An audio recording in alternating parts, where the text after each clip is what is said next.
This episode is brought to you by Kia's first 3-row all-electric SUV, the Kia EV9, with available all-wheel drive and seating for up to 7 adults, with a 0 to 60 speed that thrills you 1 minute, and available reclining lounge seats that unwind you the next. Visit kia.com/EV9 to learn more. Ask your Kia dealer for availability. No system, no matter how advanced, can compensate for all driver error and or driving conditions. Always drive safely. Welcome to the Human Capital Innovations Podcast, your go-to source for personal, professional, and organizational growth and development. We hope you tune in often for all things people management, organizational development and change, organizational leadership, and social impact related. Maximize your personal and organizational potential with Human Capital Innovations Podcast.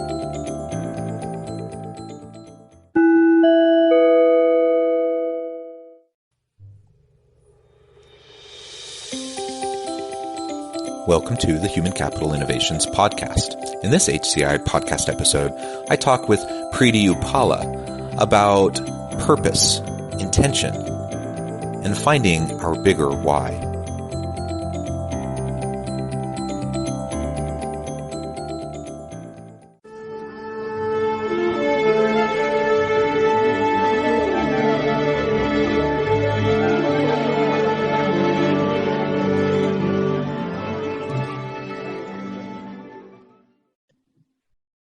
Preity Üpala, welcome to the Human Capital Innovations Podcast. Namaste, Jonathan, and namaste to your wonderful audience. It's an honor to be here on your show with you. Yeah, I am so thrilled to have the chance to talk with you. You have such an illustrious background and career. You've done so many amazing things. I'll share a little bit of that with the listeners here in just a moment. But it really is going to be a fun discussion today as we focus on the idea of purpose and intention and how we can find our bigger why in life and in work and in our interactions and relationships with others. As we get started, I just wanted to share Preity's bio with everybody. Ms. Preity Üpala is a former investment banker turned thought leader, media personality, and Hollywood entrepreneur. Global peace dominates the forefront of her life and drives her to connect people through a series of spiritual endeavors and media productions. The former Miss India International has also appeared in numerous commercials, TV, and movie productions across 4 continents and worked in Bollywood and Hollywood. She is a global brand ambassador for several lifestyle brands and born in Dubai, Preity spent her formative years in India, United Arab Emirates, France, and Australia. This multicultural upbringing and exposure fetched her uniquely enriched comprehension of global cultures and values. Having traveled to more than 100 countries and speaking 5 languages, Preity has established herself as a global citizen whose work is always defined by an international sensibility. And I could go on and on and on about all of your involvement in various organizations and nonprofits and humanitarian work and all of your career successes. You've just done so many amazing things, and I'm so excited to have the chance to chat with you. Before we dive on into our discussion, anything else that you would like to highlight or would like to share with the listeners by way of background and personal context? No, you did such a wonderful job with my bio. I think the topic that we're going to speak about is actually the central theme of my own life in a way. So as we delve in deeper, I think we can connect the dots in my own life. I'm sort of a walking, talking example of someone who has actually taken the road less traveled and gone with purpose and intention alone. So I think as we go in, the picture becomes more clear. Excellent. And I love how you frame yourself as a global citizen, traveling to 100 plus countries, speaking 5 languages. I feel a little sheepish. You know, I consider myself a bit of a world traveler, and I do a lot of international research, a lot of work with international organizations, but I definitely haven't hit 100 countries, and I definitely don't speak 5 languages. I speak 2 languages pretty well. I speak a couple others, just a little bit, but I'm always jealous of others, who just have a passion for that and pick it up as they go throughout their lives. You know, here in the U.S., it's one of the sad reflections, I think, of our society, that people just don't tend to be as globally minded as other parts of the world, and people don't tend to speak as many languages as they do in other parts of the world, which is kind of sad. And anyways, I appreciate the framing, and I appreciate your background, and how you'll be able to contribute to the discussion. Yeah, I think one of the great thrills of life and living is actually to be able to travel around and see different cultures and realize, honestly, after going to almost 100 countries, what I found was how we are more alike than we are different. And around the world, no matter where it is, everybody wants to be loved, they want to be respected, they want to be heard, they want to be understood, they want to be valued. That's it. That's a human, that's a basic human need. It doesn't matter what the scenery is. I think that was the most important takeaway that I got. And it's a small village out there today because of technology. Yet on the flip side, don't forget that globalization is a wonderful thing, but the other flip side is when we are so entrenched in global supply chains, you end up with the situation that we are in right now as well. So I think it's great to have that international, view, and when you think about countries and governances and the legal system and all of that, but you need to make sure that you don't get so dependent on one country only, or so deeply entrenched in these global supply chains, because then you'll be, sort of in the vulnerable situation that we're in today. So you have to sort of enjoy what the world has to offer, but sort of be pragmatic as well. I think that's the big lesson for the new future now. Yeah, we're in an ever increasing interconnected world, and this pandemic has only demonstrated to us how interconnected we are and how close anyone is, just hopping on a quick Zoom meeting, and you can have that interconnectivity. And it's interesting because I have not as much as you, but I have traveled quite a bit, and I've worked with a lot of different people and organizations around the world. And before the pandemic, what would typically happen is I might have a Skype call or a Zoom call with somebody, maybe a couple of them, but then I would travel to the country and I would spend days, going to and from for even just, a day or two of meetings. And now the technology was there before, but people didn't quite utilize it as much. And certainly my mindset has shifted. So now I'm interacting with people internationally way more than I did before, just because it's so quick and easy, and my mind has shifted towards the use of the technology. And so I'm just connecting with people constantly and having all sorts of amazing discussions and collaborations. So we have that interconnectivity for sure, but we do have to be careful about other kind of bigger picture macro questions as it relates to globalization, as you referred to. So anyways, really great framing. As we talk today about purpose and intention and finding our bigger why, I thought maybe we could start with that purpose piece. What does purpose mean to you, and why is it so important? Not just in not just in the workplace, of course, we want to have purpose at work, but in life generally, and then how does that connect with the workplace? Yeah, that's a fantastic question, and really the one of the cornerstones of why we do what we do. Now, the word dharma is being used a lot these days, and dharma is one of those Sanskrit intranslatable words where you don't really have an accurate English translation for it, but at the same time it's a versatile word where it has several meanings, and one of those meanings is actually the purpose or your path in life, in a spiritual sense, as well as very much in the world as well. So I use that word a lot when I speak sometimes on, with corporate groups and so on. Your dharma really is why you came into the world, in a deeper sense. And obviously that manifests in what you do for a living. Your dharma is your gift. to the planet? What is your what are you here to give to the world? How are you going to serve the planet? We've all come in with something special, and for some people maybe it is just being a part of the 9 to 5, because we need that as well to keep the world running. And for some other people it's something very specific. And I think we have to take the time out to figure out what that purpose is. And that's actually the tricky bit. I think once you know who you are and why you're here, then you can go ahead on that path. But the people get stuck at the why bit. They don't even know why I'm here, what is my purpose. And you really have to listen to your inner voice, and it's not as metaphysical as it sounds. I think you just have to be honest with yourself. You have to ask yourself, what am I passionate about? What do I love to do?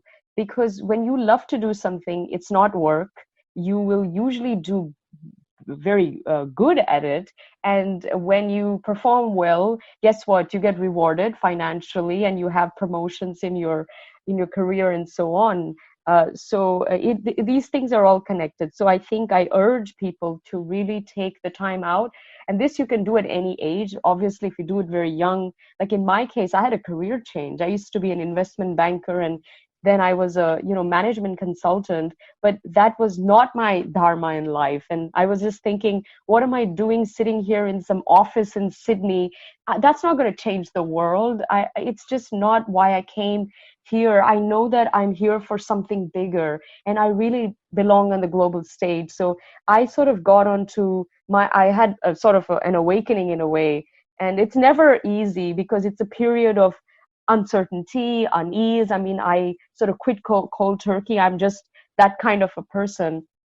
And through deep introspection, through being honest with myself and having very important conversations with people that were wise, and in the silence of all of that, I think deep inside these voices started coming up, and I realized, wow, I really think a bigger stage is needed for me. And I don't think Australia is really the place that's going to offer me that. And America came calling, and I just got a glimpse that Hollywood, for me, would be a good platform, because it gives me visibility, but yet I can do what I'm here to do, which is much higher work. I think Hollywood has always just been a platform for me, and nothing much more than that. So it's not easy, but when you do find out who you are, I think you get this sense of relief. And when you read like biographies of great people, they always started off doing something, and they then sort of found themselves exactly where they needed to be, because they were brave and honest, I think. So I think it's important to do that. And if you read that famous book, The Alchemist, that book is all about finding your true destiny, your personal journey in life, because when you do that, the entire universe conspires to make it happen for you. And trust me, this has happened in my life. All I had to do was say yes, and trust me, all the doors opened. And then you just walk in where you need to walk in. But and you have to believe, I think, in magic and in the impossible, or else, because in life you get what you believe in. So if you think it ain't gonna happen for me, well, it ain't gonna happen for you. So I think these things they seem simple, but they're actually profound and much harder than you think to actually practice.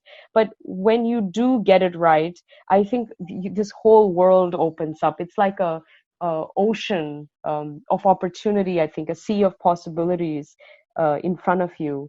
And there's a sense of deep joy and release, I think. I certainly felt that, for sure. So I urge people to just be honest with what they love and what they're passionate about. Yeah, well, thank you for sharing your personal a little bit of your personal journey as you've sought out your purpose and tried to understand your why. And I think you hit on several really key pieces there, and one of them being that it is scary. It is scary to upend your life and to pivot and change directions. And it's scary to go against what society or what your family or what, other people are telling you should do. You were a successful investment banker. I don't know, but I imagine you were probably making pretty good money. You had your sphere of influence, and you were successful by any definition of that term. People would look at you as someone who was successful, and you decided to upend all of that because you felt a pull and something towards a bigger calling to fulfill a grander purpose. And that takes courage, and it takes us overcoming fear. And I think we all have to wrestle with that to varying degrees, right? And I think in my own personal life, I don't have as grand of a story as you do, but I see many of the similarities. And, I was one of those guys who I switched majors in college a bunch of times, just trying to learn about myself and figure out what I wanted to do and what I was interested in and good at and passionate about. And at one point, I was in finance and accounting, and I was good at it. The problem was I didn't like it. And at one point I had to make the decision to pivot and to move into something different. That at the time, I think a lot of people thought I was pretty crazy. I was giving up stability. I was giving up kind of a more certain future of a certain amount of success. And I was trading it out for complete uncertainty and just kind of a vision of what my life could be like. And it wasn't till I stepped into the darkness, of that uncertainty, that things started to unfold for me in such a way that, where I'm at today is 100 times better than where I thought I would have been at had I stayed on that original path, the more traditional path, the more conservative path, the path that others told me was the right path. Then I wouldn't have gotten to where I am now, and I wouldn't have had the many opportunities that I've had. So it takes a little bit, sometimes just a little bit of courage, take that one step into the darkness, and then slowly but surely things start to lay out in front of you, and you can start to leverage the opportunities that emerge.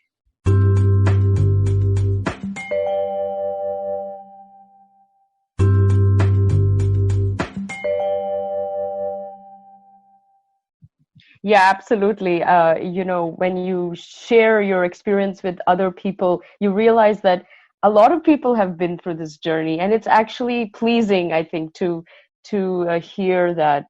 And we're, more similar than alike in that way, all of us. But I think there's a great saying, the two most important days of your life are the day you were born and the day you realize why. And I think that's so powerful. And it's so sad that most people never find out that that they never have that second day. They never find out why they were born. And I think it's the few people that choose to find out why they were born, that they eventually do find out. That it's a real gift, it's a blessing. It comes, obviously, it's scary, and it might take you a bit, and sometimes you might have to try a few things. But when you do get it, and you will get there, I think, if you're being honest with yourself, because the answers are within. Trust me, it's beyond the ego and the noise and other people, society around you. The truth is always right there, and even though I say this, I know sometimes I myself don't listen to my own inner voice when it's telling me, do this, go that, go here, speak to this person, get involved in this cause. You just think, no, this is too much of a good thing, or maybe they're not interested or whatnot. But if you do follow your gut instinct, which is your body really telling you, do this or don't do this, because the body is so intelligent, and even your emotions are intelligent. They're always guiding you, and they will never lead you astray. So that's another point. You have to back yourself up, listen to your instincts, and make sure it's not your ego speaking, because the loudest voice is always the ego. So beyond that voice is the quieter voice is actually the truth. So it's there. We all have it. We are all actually very intuitive. It can be developed. We can become incredibly sort of intuitive and psychic almost. So people can develop that, and that's just through silence and breathing and just kind of being with yourself in silence. I think that's the best way. But I think when you back yourself up, then the world also does that. That's what I've noticed. When nobody's going to be as excited about you as you are yourself, and if you don't believe in yourself, nobody else is going to. So just have the pride, be and instead of this overt confidence, which I think nobody really likes, have this quiet inner knowingness. I think this deep certainty, and it comes from a rooted place, which you don't have to explain yourself. It's just there. People can see it, and they know that you're legit and you mean what you say, and they believe in you, and they believe in your journey, and they will support you. That's how you get, whether you're raising money or you're whatever it is that you're setting up. People they buy, they don't sign up for ideas, they sign up for people that they believe in and respect. So never forget, I think, the power of I guess the human condition, that emotional connect. And that only comes if you really have that connect with yourself, and how much do you believe in your cause, for sure. Yeah, and it starts with that intentionality, right? That you've spoken to several times.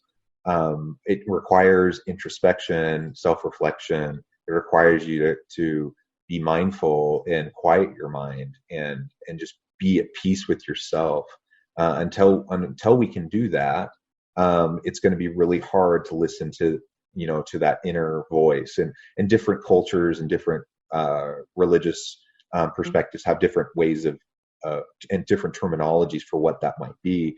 But the bottom line is that we all have that something inside us that we can tune into, and as we quiet our minds, then we have a chance to hear it and to then follow it. And it can be scary because oftentimes it's telling us to do something that's different than what society is telling us to do, or what conventional wisdom is telling us to do, or what important people in our lives, might be telling us to do. And it doesn't mean that everything's going to work out immediately either. I suspect that you've had your failures and your setbacks. I've certainly had many. So even that, as I pivoted and started to go down a different direction in life, it's not a perfectly linear type of a path. Like, there's ups and downs, and there's setbacks, and there's growth opportunities. And, for every success I've had failures to go along with them. But it's usually the failures and the setbacks have then put me in a position for the next great opportunity that then manifests itself. So as long as I keep a positive attitude, and as long as I keep a growth mindset, then I can leverage everything that comes at me towards growth and towards fulfilling the potential that I see for myself. Yeah, that's so true. You mentioned my own journey. Yes, I moved here. I bought a one-way ticket from Sydney to LA, and I didn't know anyone. I'd never been to America before, certainly never been to LA. And I really didn't know anything except that I was coming to the right place, and that this was the place where it was all going to happen for me. And I came with just a small suitcase, but a lot of conviction. And I must say, from the very first step, from first evening that I landed in LA, it's been magical ever since. I just trusted my instinct. But I've been here for 10 years, and that's a long time in Hollywood. And I've had so many days and times where you just don't see any light at the end of the tunnel, because this is a very nebulous industry. And I come from a family background, or an industry, or a mindset even of things being very certain and clear and predictable almost, to being really you're not sure what's happening tomorrow. But for me, that's also a exciting. It's an adventure. It was never daunting for me. I think I had a good attitude about it, but it can be very, very frustrating. And I've had my own frustrating times, but I kept at it. And I also my own spiritual journey kind of developed also in these years, where I just sort of I surrender, I think, to the flow more. So I'm not fighting things at every end, and I'm accepting it and being very intentional, of course, but kind of being true to the path too, and it's taking me where it needs to take me. So I always find myself in the right place, but the intention is important, what we touched on before. I think you have to find something bigger than yourself, because the happiness doesn't come from money or fame or success. Even it's not the titles or the achievements, it's the difference that you can make in the world. And have you affected anybody else's life while you've been here, during your time here, even in a sort of a career capacity, corporate capacity, let's say, because one can do that, but that is the true mark. And when you know that you've affected people, even one other person, through what you've said or written or done or stood for, it it it touches them. But I think the joy that you get is priceless. And money and fame, if you work just for money and fame, you'll get all of that good stuff, but it's all fleeting, it's all an illusion anyway. But it won't give you any meaning or purpose or joy in your life. And the real bliss you get is actually when you know that you're doing something beyond yourself. And I think from an energetic perspective, if your why is actually greater than yourself, you have a greater chance of manifesting it. Because if it does manifest into form, then guess what? More people than just yourself will be benefited, right? And so even from that perspective, that more people will gain if your dream comes alive. So why won't the universe help your dream come alive? Whereas most people, they're just thinking about themselves. It's very small thinking. They're playing a small game, and they may get what they want, but it's not the real thing, and it doesn't affect anybody beyond them anyway. So I think the finding the intention and making sure it's an authentic one is important. And also I think finding a social cause in some way, and it doesn't have to be anything elaborate, but I think if you somehow get involved with some organization or a group of people doing something for society at large in some way, I think it's just it gives you another element that you simply don't get, even if you're doing something passionate.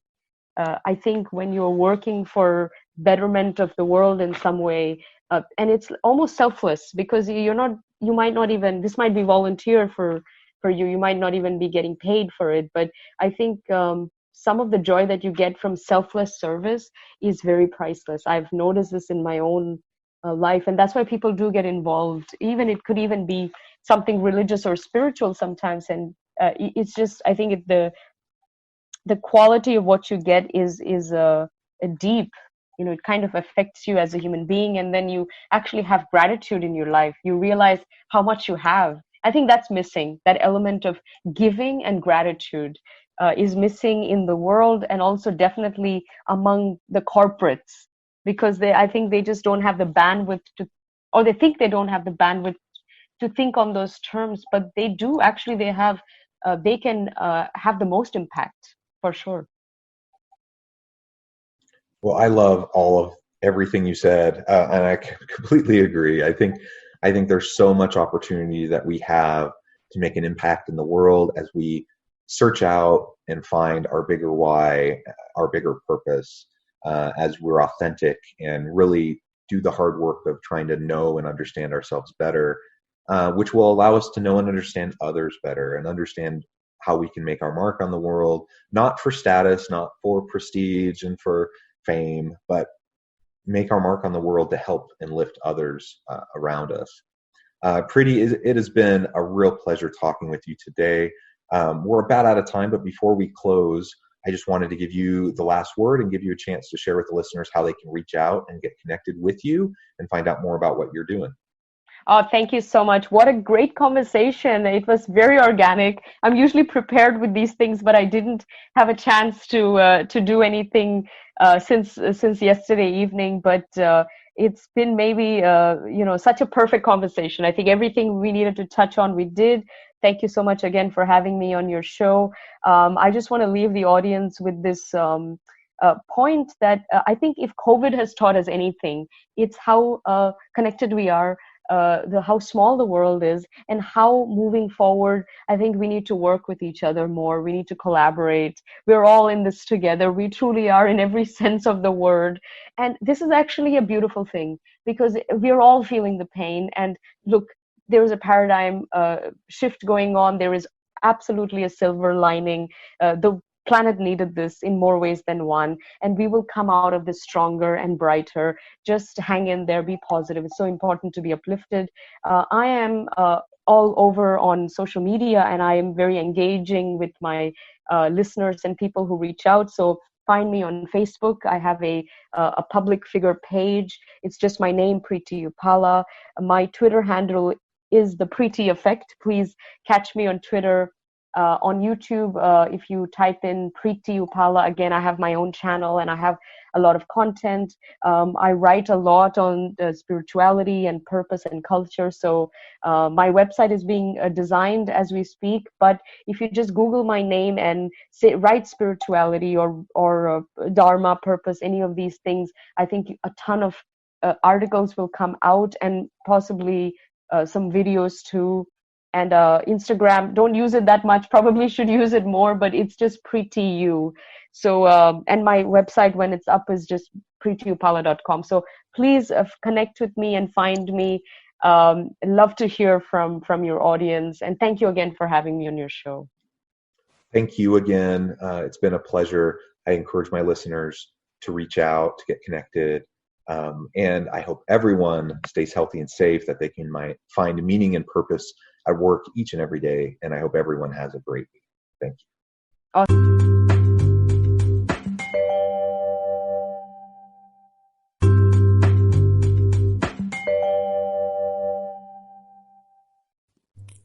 Thanks again for joining us for this episode of the Human Capital Innovations Podcast.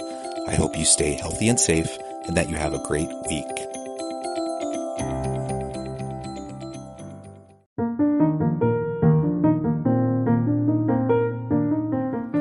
Check out our new weekly LinkedIn newsletter, Alchemizing Human Capital, exploring industry trends via original research and interviews with executives and thought leaders from across the globe.